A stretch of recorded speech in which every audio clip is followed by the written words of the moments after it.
Blog Talk Radio. Are you ready to take a bite out of the competition?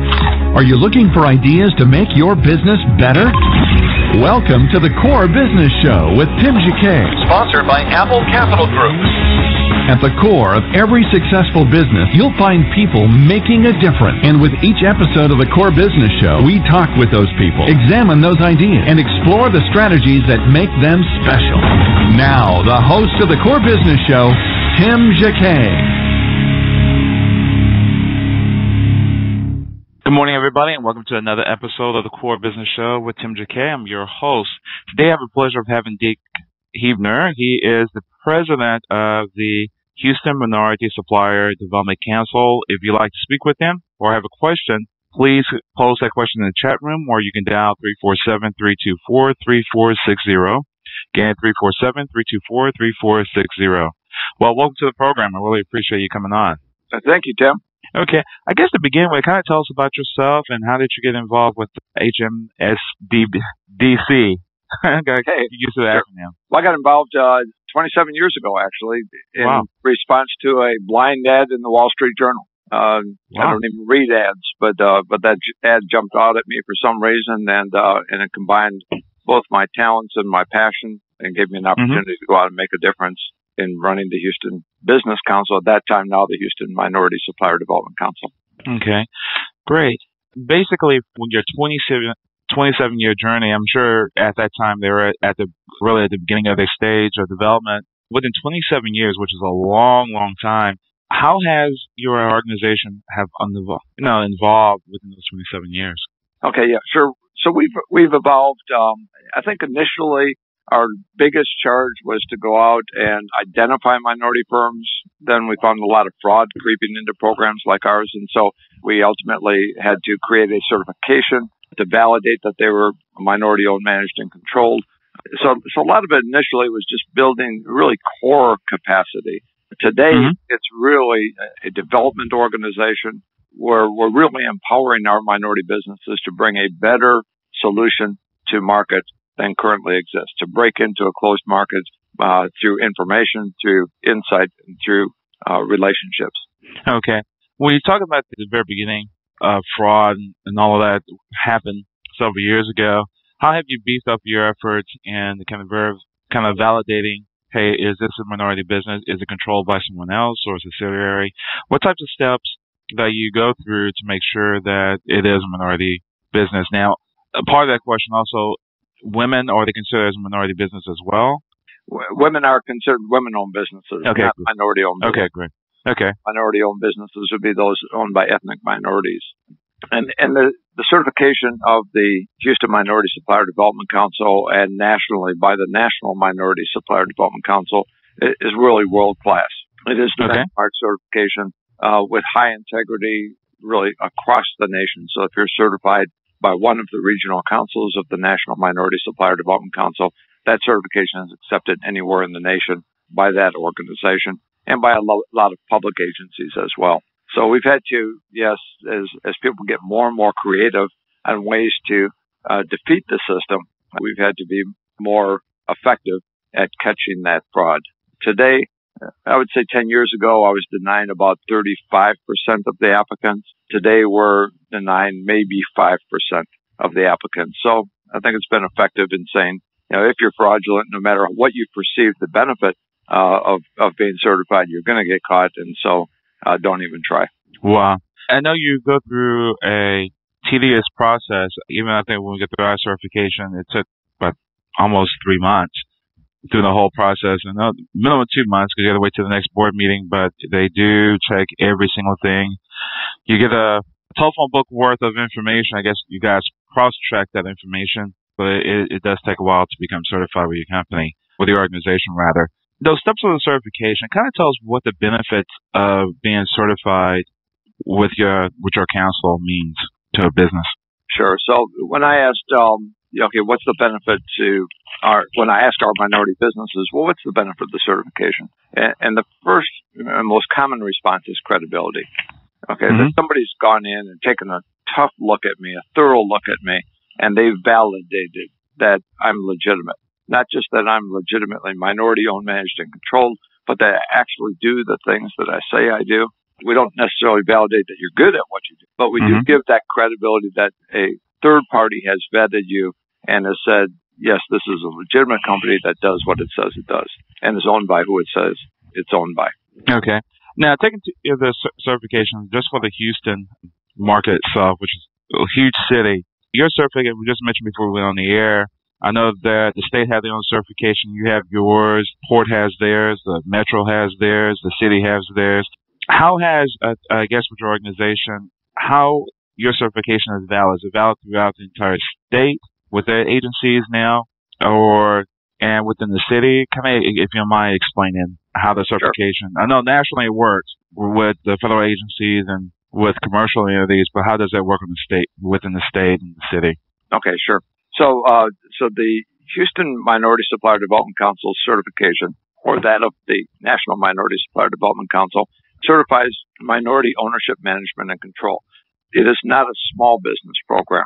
The city and state programs are small business programs. And so our certification is now automatically accepted by the state of Texas, with the exception that we have to separate from those that exceed small business size standards. Okay. And the same with the city of Houston. So if the Mayor Parker and I signed an agreement about 4 weeks ago that basically said, let's end the redundancy between certifications. And if you're certified by the Houston Minority Supplier Development Council, that all you need to do is complete just a one-page application, basically allowing us to transfer the file to the city, your file to the city, and then show proof that you are a small business enterprise, because we don't certify that.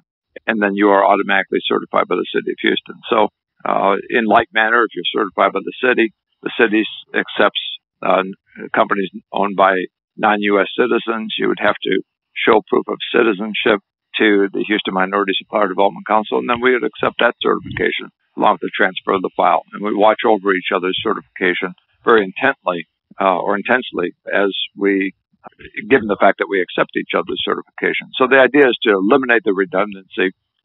You're certified by HMSDC. You're automatically certified by the state of Texas.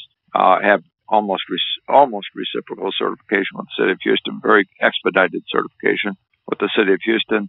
The Port of Houston, the Metropolitan Transit Authority accepts what we validated. But again, they're small business programs, so you do have to show that you meet these small business standards of those programs. Go ahead. I'm sorry. No, go ahead. You mentioned HISD. Yeah, HISD is another one that accepts our certification. So again, the certification's proven to be valid. It's accepted, with the exception that some of our firms, unfortunately, a small minority of our firms are large businesses, exceed the size standards. Hopefully, if we're effective, more and more of our firms will exceed those size standards. Perfect. Also, we mentioned with the city, does that also count the airport system? Yes, it does. Now, the airport system is a DBE certification, and so is Metro. And so DBE is yet another area where they actually look beyond the scope of your business and they look at your personal net worth. And so, again, they would accept what we have validated, but then you would have to show additional information that you're an actually economically disadvantaged person, not just an economically disadvantaged business, in order to qualify for the DBE program. Sorry to throw all these acronyms out there, but yeah, there are a lot of different certifications. And hopefully we'll see them move toward what the city of Houston and we have done in terms of eliminating that redundancy and making it so that our firms can be out there doing business instead of filling out certification applications. Well, you mentioned earlier regarding small business, what is the small business standard? Is it as a revenue or net worth, what they normally look for? So they're looking at revenue and they're looking at number of employees. And it's a sliding scale based on what industry you're in. So one industry may allow for a higher number of employees and still be considered a small business versus another industry.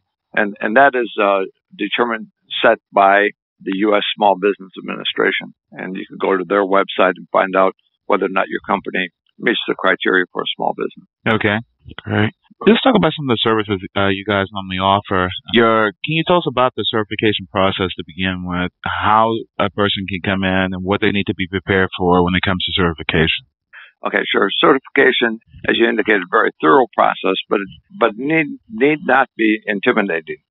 Basically, what's going to be required is that you complete an online application that takes approximately 20 minutes. Probably won't have to look up anything because you know your business, you know who's running it, who's making what decision.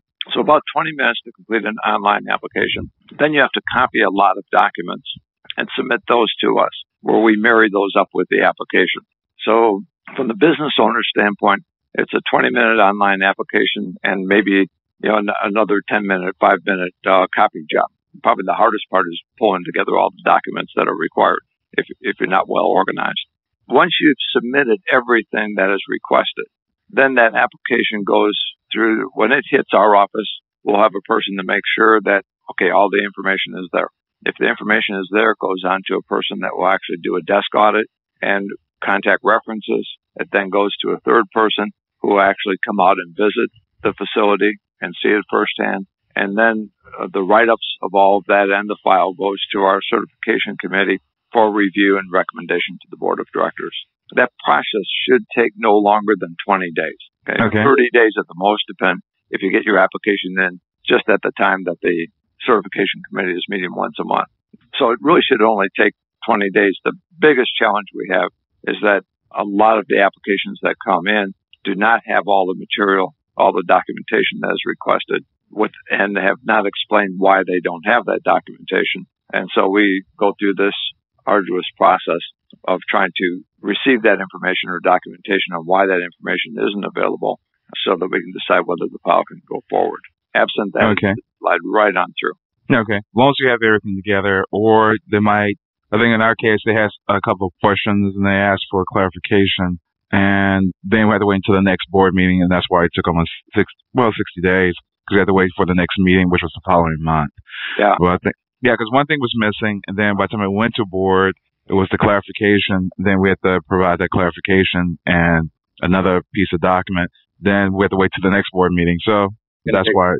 Yeah, if clarification is required, that's correct. And that depends upon what the committee sees in the application that would cause them to say, I need some clarification on this. When it comes to you will call their references, of course, and so they need to list the best references that they have to give them, because the thing is it 3 or 4 references you guys ask for? We call at least 3. At least 3. Okay. And again, we're not talking about how well you perform or anything like that. We're just basically saying, who owns, manages, and controls the company from your perspective. Okay. So it's a simple. Sometimes we do have difficulty getting the references to return our calls. And so sometimes we've had to go back to our minority businesses and say, would you please contact your references and make sure they make these calls so that your application can proceed. Okay. And also, next step, I think you mentioned about the site visit. You will do a site visit if they have a regular office or business park or something like that, or retail store. So you will send a representative out there to verify the location. That's correct. Okay. And any exceptions, maybe if they're a home-based business or something like that, that you won't do that, or you just do what type of verification I'm going to do if they're home-based?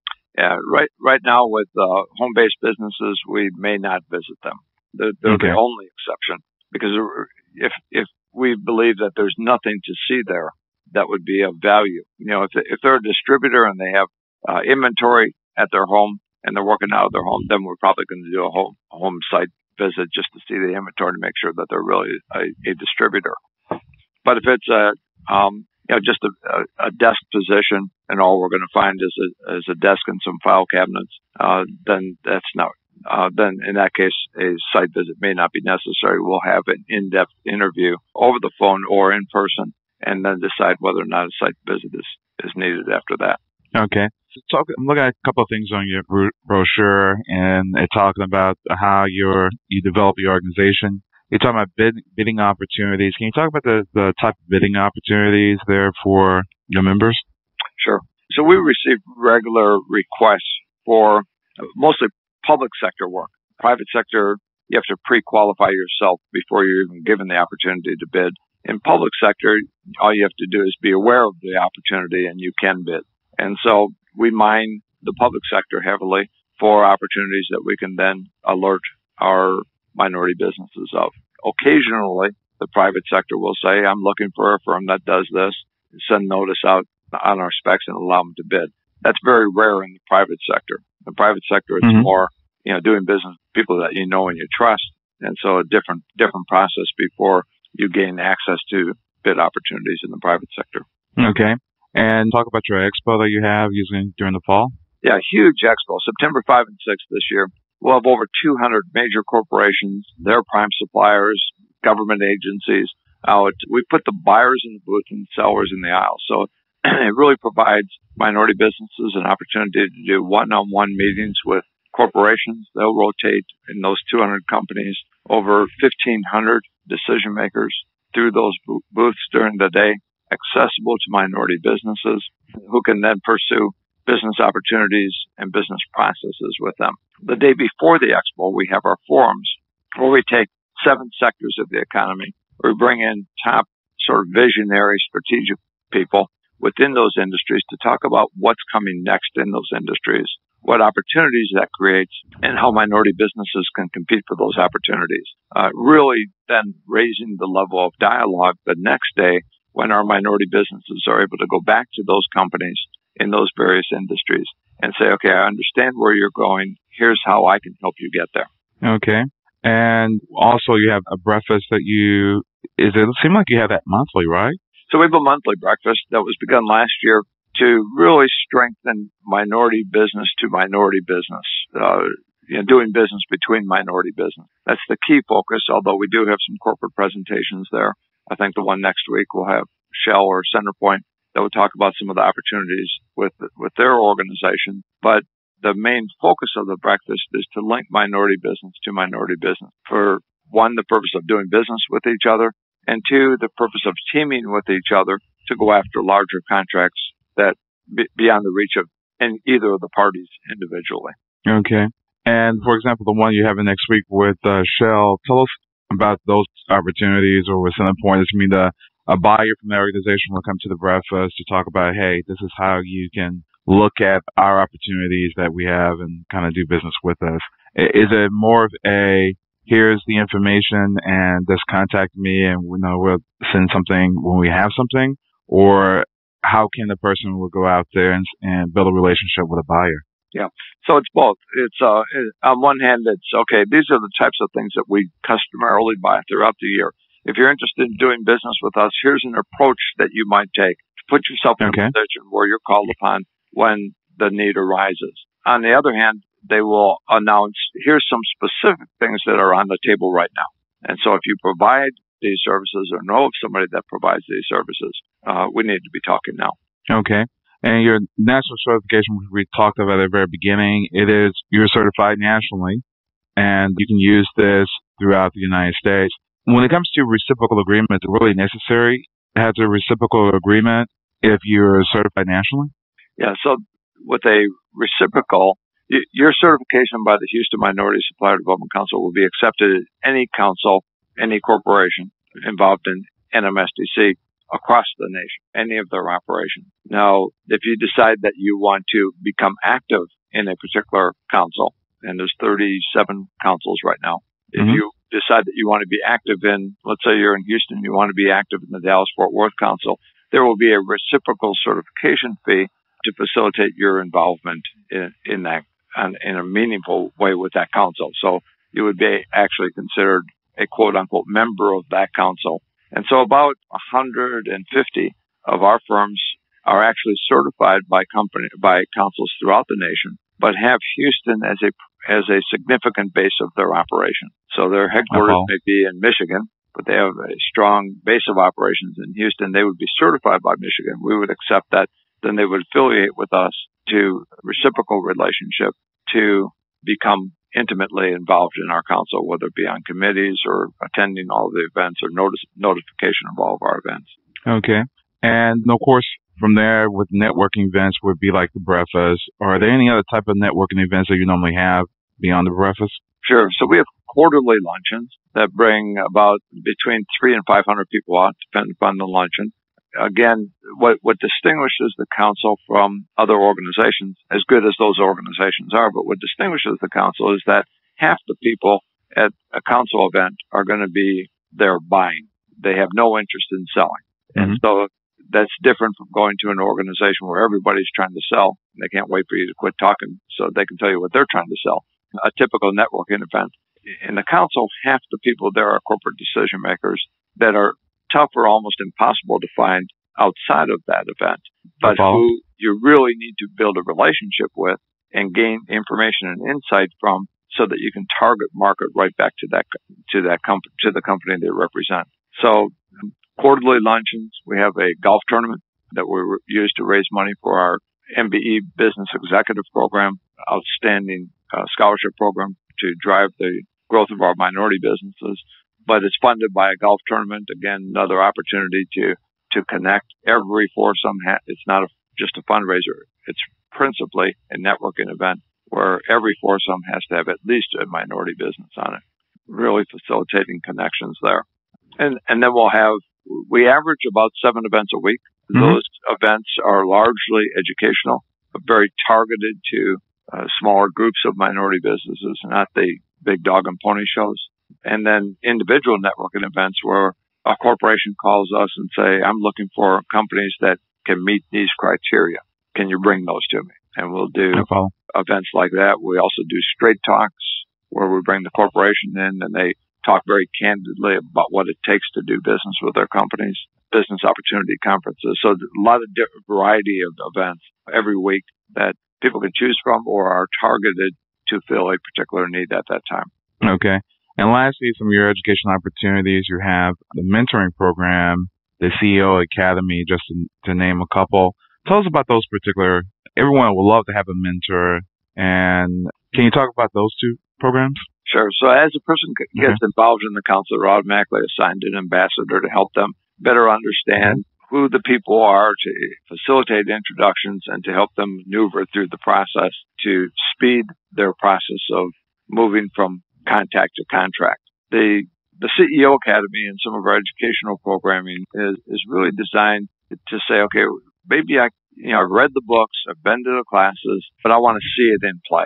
And so what we're doing at the CEO Academy at 2 different levels. The first level is we're taking our largest minority businesses that have really gained stature through operational leadership and now are looking to have to take their company, take themselves from operational to strategic leadership. And we introduce them in intimate sessions with leading corporate CEOs, like Clarence Caslot from Marathon Oil, where they really get to sit down with Clarence and say, how do you lead your organization? What do you do on a daily basis? What do you pay attention to? Clarence's case, he brought his entire C-suite and introduced them. And so they could really see how they work together as a team to lead a larger organization strategically. Minority businesses then have an opportunity of saying, okay, now I understand it because I've seen it in action. The CEO Academy has 4 parts. The first part is that intimate meeting with a corporate CEO. The second part is some real high-level training done by Accenture. The third part is best practice sharing among those leading minority business CEOs to say, okay, I saw you do this. How'd you do that? I want to learn from you. Again, a form of mentoring.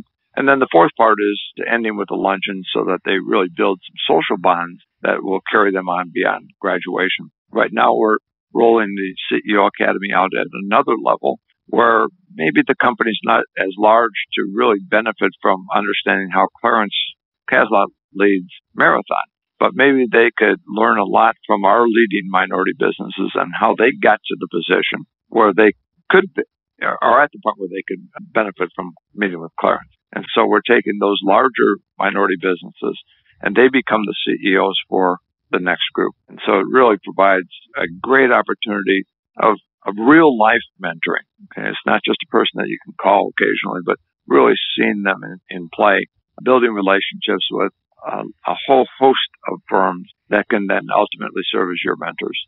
Wow. Last couple of questions real quick here. Regarding the programs like Startup America, the Amex program that they have to help small businesses, and Goldman Sachs program that they have they actually worked with your council to try to promote to get a good balance of the applicants, or they kind of worked independently? Have they talked to you guys and say, hey, we have this program. Can you, kind of mention it to your people to help promote it? Yeah, we're actually working very intimately with the 10,000 Small Business Program of Goldman Sachs and the Houston Community College. That's a program. It's a phenomenal program. We had a similar program in Houston done by the University of Texas years ago called the Community Minority Business Advancement Program.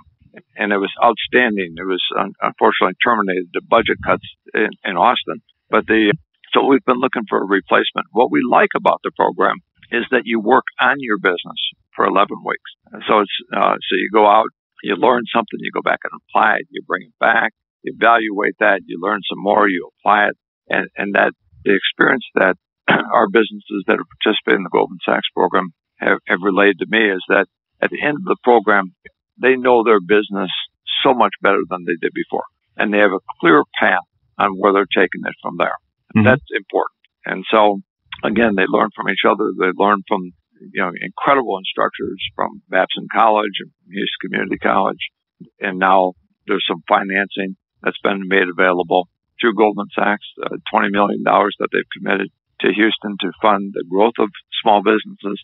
It's a phenomenal program. In answer to your question, more people from the Houston Minority Supplier Development Council have participated in the program in Houston than representatives from any other organization. So we're very aggressive in saying, hey, this can be just absolutely key to your future.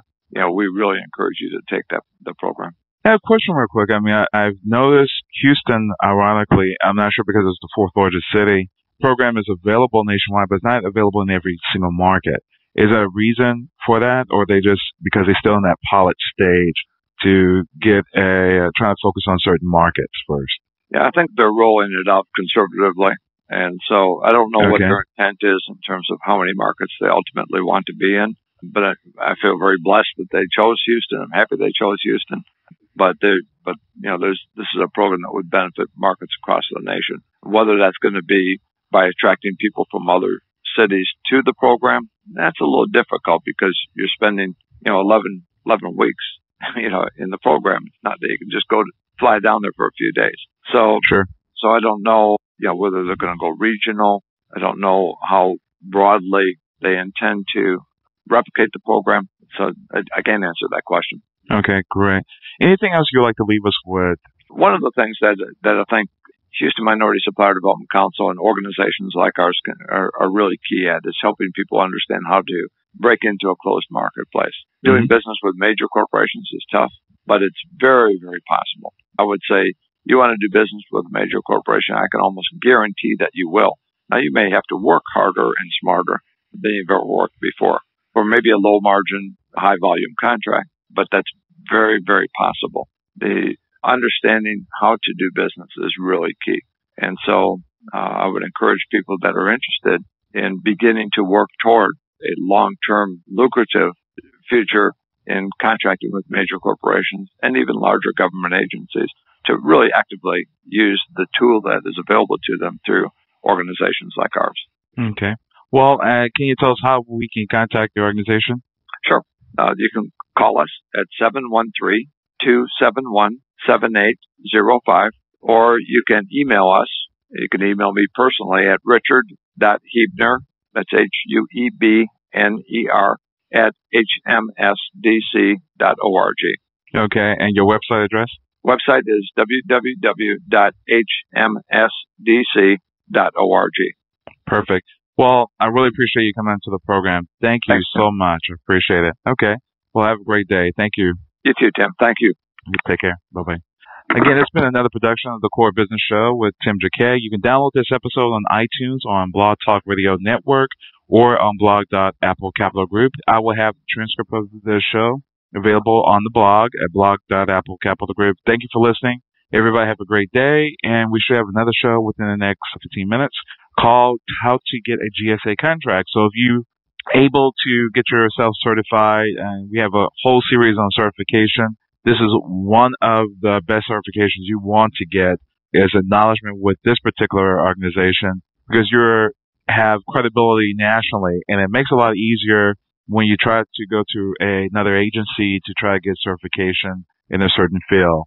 Even if you're going to the SBA, this actually shows that, hey, someone have looked at your organization thoroughly, and this would make your process hopefully go a lot quicker because some of the groundwork has been done and verified.